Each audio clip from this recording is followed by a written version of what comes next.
All right, boys. So, Love Cup. We all know it's coming. We're just going to go over some of the meta here and kind of maybe build some teams that we think are going to do well. Are you guys getting close to Legend? Getting close to Expert? Whatever your goal is, let me know down in the comments. Be sure to subscribe as well. We did manage to get there ourselves thanks to a lot of encouragement from the community, some help from Chang, Pogoscience, Homeslicehenry, Marksunirl. So thanks to you guys. But anyway, so we have, 1 day left now of Ultra League? And 1 day left of Ultra League, guys. So we need to start thinking about Love Cup. And that might be a great place to make a final push to Legend or to Ace or Veteran or Expert, whatever you're aiming for personally, right? Now, the good thing about PV Poke is that we can kind of check the rankings for every cup, right? So we're going to go ahead and take a look at the Love Cup meta. And as you guys can see, a Pokemon that not many people have access to, that's a Lickitung, is going to be right at the top of the list. Lickitung XL. For those of you that do have access to it, I think it's going to make a great pairing with something like a Alomomola or a Slowbro. But we'll see. Now, of course, the big talk of the town is this guy, Alomomola. Of course, it beats Charizard, Wiggly, Clefable, Charizard, Melodic. Although it will struggle against the fighters. And obviously, Electrode kind of being a sleeper pick. Now, I'll kind of focus on what I'm going to use, guys. I think I'm going to go with a Charizard. It's either Charizard or Magcargo for me. I want to use a fire type because Vileplumes are probably going to be everywhere. So, one of my picks, guys, is going to be Charizard, especially as a lead. Look at that. It's got 100 rating as a lead, which means it probably has the best win ratio of any other Pokemon in this current set, in this current meta. And that's the only reason why I would get such a high lead rating. Electrode is ranked 4 because it beats out Charizard, Alomomola, Melodic, Charizard, and Scizor. However, it will get stomped out by not only the Charmers, but the Razor Leafers too. Yes, we are going to be worried about Razor Leafers. Now, Medicham and Scrafty are both kind of going to fill the same role, guys. I did do some testing with Scrafty. It was okay, but of course, when it runs into one of the many Charmers, I feel we're going to be seeing many teams with Charmers. It's going to have some issues. Medicham and Scrafty here. I mean, they do cover the top meta, but they also get destroyed by the anti-meta. Being anti-meta themselves, that's generally not a place you want to be, but I do see where they could work. The Charmers, of course, I think probably going to be one in every team. Either that or people are going to run double anti-charm in the back. A lot of good wins against anti-meta. And then a lot of losses against some of the good meta too. So we'll have to see. Okay, moving on down the list. Crustle, that's the next one I wanted to talk about. Crustle and Magcargo are right next to each other. Now these are the two boys with Smackdown and Rock Throw. So if you meet a Charizard in the lead, like say something I'm running, and you meet a Charizard in the lead, you're going to force a swap right off. What are they going to bring in? But, probably their fighter or a Alomomola, right? Naturally. Crustle, same thing. Fighters, Alomomola. That's what they're going to be bringing in. So you can obviously counter that by having something ready for that swap, right? So if you lead a Crustle or you lead a Magcargo, you're going to want something that can handle those Charmers and can handle those fighters in the back. So perhaps something like okay, so they're going to swap in their Charmer, right? Maybe you have a Charizard ready to go, ready to take care of that Charmer, or an Alomomola. I think Alomomola is going to play a much better role in the back end than it is in the foreground.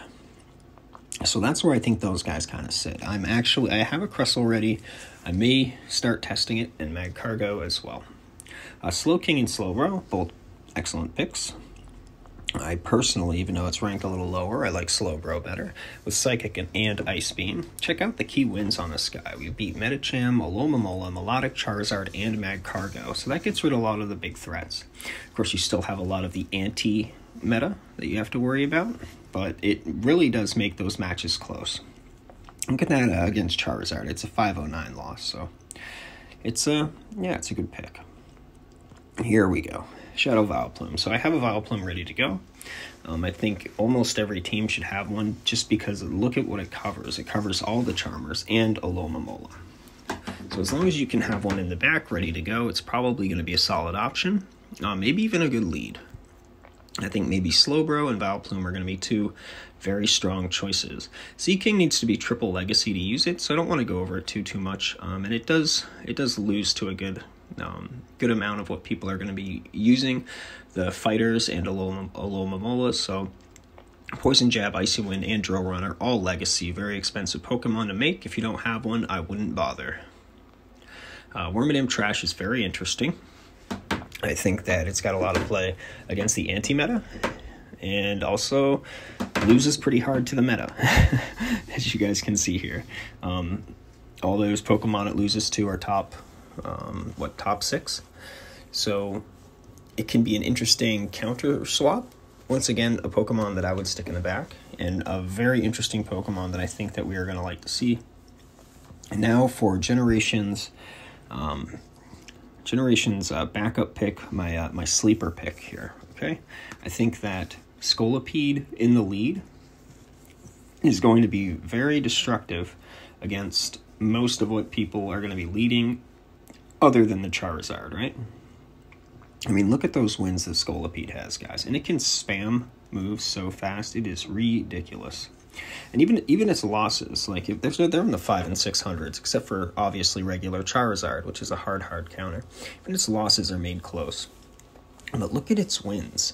Wigglytuff, 666. Clefable, 662. It can stand up to an Alomomola lead if it has to with a 513.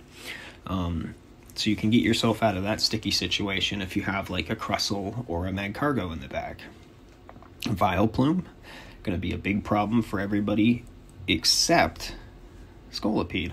Those Razor Leafs are going to do just about nothing. It's not even a close matchup. Same deal with the Scrafty and the Medicham.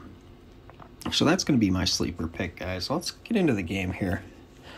And I'll kind of show you the team that I have built right now. This is kind of testing here. Right there, Love Cup. So I have Slowbro in the lead. I have my Razor Leafer sitting right in the center. Then I have my double legacy Charizard with Wing Attack and Blast Burn in the back.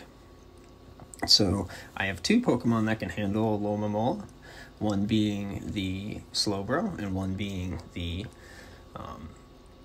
Vileplume, right? So I might, it's going to be a toss-up. I'm either going to be leading Vileplume and have Alomomola in the back, or I will be leading Slowbro and having Vileplume in the back. So let me know what you guys think about that. Another option that I had thought of is this guy in the lead. Kind of like a double bug line, right? Except one isn't weak to... one is not going to be weak to fire. And now we kind of need like a hard, a little Momola and fighter counter.